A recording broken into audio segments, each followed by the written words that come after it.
did sign an argument that he thought this was Yeah, we don't know if there's if we have a moderator here. So. It doesn't look like it. No?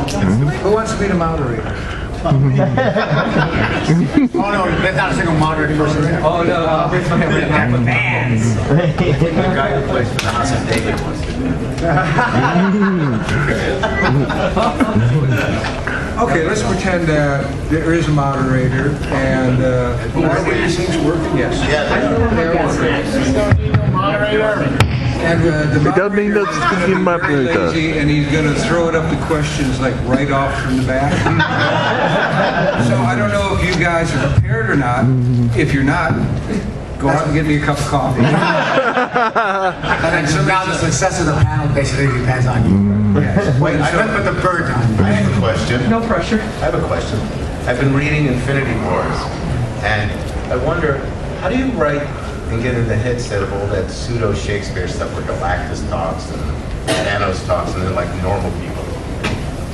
Sometimes read Shakespeare. You know, I've got a big collection of Shakespeare. Or old Stanley Thors. Right. Or I'll just sit down and read some of the early Stan Lee stuff. You know. Do you ever write it in more common language and then change it to the more Shakespeare stuff afterwards, just for the flow? That would be untoward, sire. I love this text I just received. The tea is waiting for Carol in the room.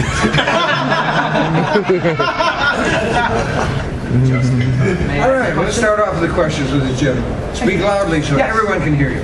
What were your influences? What drew you to the industry before you got into comics, before you worked for DC or Marvel? Why don't you start, Joe? Who are our artistic influences? Yes. Well, I mean, I started assisting Picture journalists when I was 13. And then by the time I was 15, I was assisting him. And by the time I was 17, I was freelancing. So I didn't have a lot of time to have influences. But I came to this country from Israel when I was 5, and my cousin had a stack of Superman family comics. So Kurt Swan and all those guys, and then I wanted to be real, whatever the hell that meant, 11 years old. And even though I could tell that Jack Kirby was a force of nature, the artist I was most drawn to was Neil Adams, because I thought that stuff was real.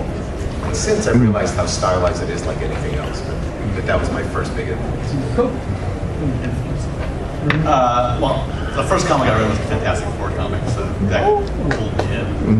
Because before that was like all Archie, hot stuff, and that kind of stuff. Artistically, these two guys right here. I mean, I grew up eating up all their stuff, so it's like I feel the age spots just popping back. I wasn't that young.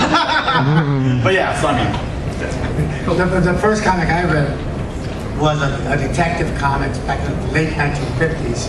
And it was one of those really silly Batman and Robin meet aliens. I think Batman might not have even been in the story.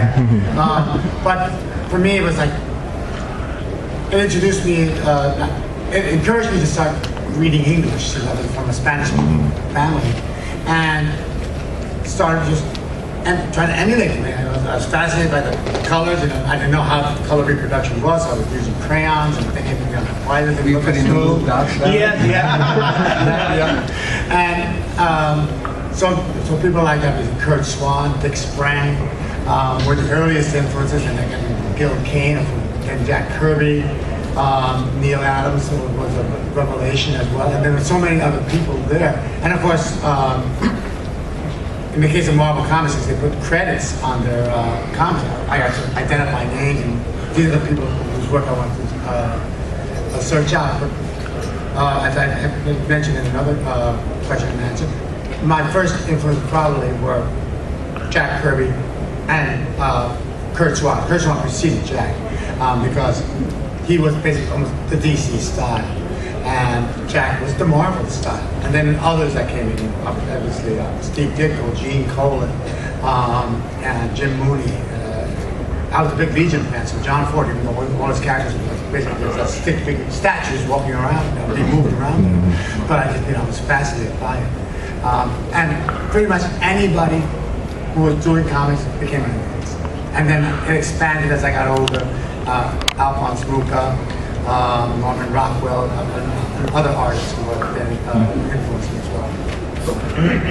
Influences, the Kirby Kane, Kubert, Ditko, and off to Orson Welles and Charles Dickens and Burroughs. Just about everything was an influence. If I got my hands on it, I soaked it up and regurgitated it as trying to pass it off as something new.